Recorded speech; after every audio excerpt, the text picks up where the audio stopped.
La la la, hey, yeah, yeah. Welcome back to the show. If you have been downtown Ottawa, you'll notice there's a lot more cyclists, a lot more pedestrians out in the summer, people enjoying the fair weather and sometimes the slightly humid weather as we had yesterday.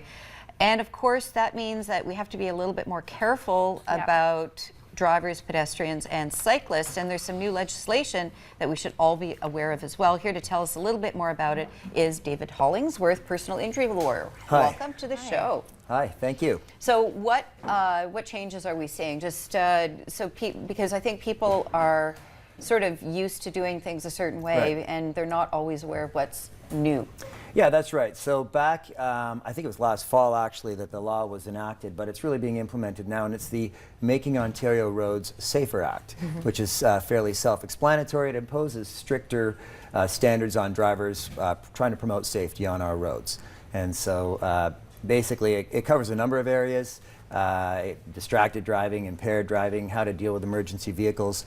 But really what you're noticing, like you said, in this weather are the intersection between pedestrians, cyclists, and motor vehicles. So there are some new laws that relate to how these different modes of transport have to interact with one another. We were talking about the new crosswalks. Right. They're Crossovers. now called, crossovers versus crosswalks. Yes. So Exactly, right. What's the difference? Well, so crosswalks, we all know what they are. At an intersection, you've got the white lines, and you either have the pedestrian, the white pedestrian that shows you can walk, or the orange hand that says you can't. Right. And what would happen is before, when a pedestrian would make their way across your lane, if you're a motor vehicle, once they're across your lane, you could then make your maneuver. That's what happens at a crosswalk. Now, the city is popping up crossovers all over the place, which is not at an intersection.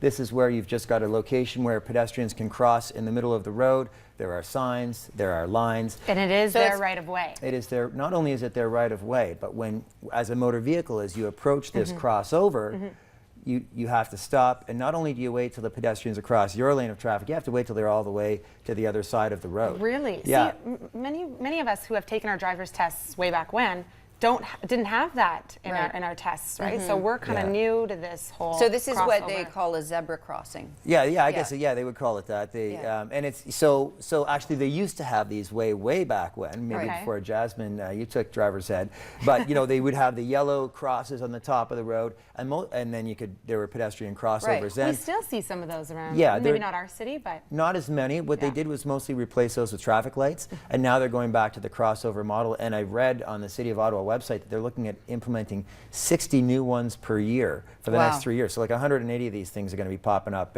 And important to note as well that cyclists are also subject to having to stop and wait for the person to get all the way across. And another rule about these crossovers is that you are not allowed to, one vehicle is not allowed to overtake another vehicle within 30 meters. Okay. So you have to be 100, if you're less than 100 feet back, you can't pass another vehicle as you're approaching a crossover. So it's really going to, given the number of them, I think there are already about 50 of them in town here, given the number of them, it's going to have a significant impact. Now, that puts me in mind of, I was downtown for Glow Fair, and I was crossing the green bike lane on Laurier. Yeah. And I sort of stepped out because I was like, okay, so I can stand here, but then a bicyclist came by and I was like stood back. So what's the rule there? Well, I mean, it's a bicycle lane. You would treat it like you would treat any kind of traffic lane. It's just that the cyclists have that designated area. Did you say Laurier? Yeah. Yeah, Laurier is definitely one where they've got that designated. They even have a barrier in between that and the motor vehicle road. But it's a pedestrian. It's a cyclist right away unless the cyclist has a light. And then the typical pedestrian rules come into play. It's funny because I was on Laurier this morning, and obviously there's bike lanes on either side. Right. And there was a pedestrian crossing the road through the bike lane. Right. And a biker said, hey, this is our lane. Right. Right. So can we as pedestrians get fined for being in that lane? Just it would be the equivalent of jaywalking. Okay. It would be the equivalent of jaywalking. Crazy times. Oh my God. Yeah. So the other one is the 1 meter rule. We were talking about that with Julie Findlay last week. Okay. 1 meter rule. Now you were saying that it's, or as near as applicable, because cyclists can weave. Yeah, right, exactly. So what the rule says is that if you go to, as a motorist, if you go to overtake a cyclist, you have to give a berth of 1 meter until you're safely past the cyclist. But if you read the legislation, it does say, or as nearly as practicable. So that If gives you've lawyers got something to another argue about. vehicle, yeah, beside Yeah, you. it just, really what they're doing is there's a little bit of wiggle room with that qualifier, and I guess they're trying to codify common sense. People aren't driving with a meter stick to Because that would measure it take out. the cyclists out. I Yeah. actually thought that one through. I was like, this could work. No. But you know what the police were doing just to sort of test it out? Apparently on Somerset, and I actually think I saw them, they had on their handlebars, they had some sort of radar with a Yeah. sonar detector. That's right. And so they had vehicles passing them, and if their sonar went off, then they radioed ahead and the people got pulled over. And I think right now they're primarily educating people. I don't know of any fines that have been imposed. David, thank Right. you so much for being here. for Such having me. valuable information. Yeah. And so people can find you at. Online. Yes, website? right, David at ottawainjury.ca. Great. Right. Thank you so much. Fantastic. Great, Thank you thanks. for Thanks that for being insight. here.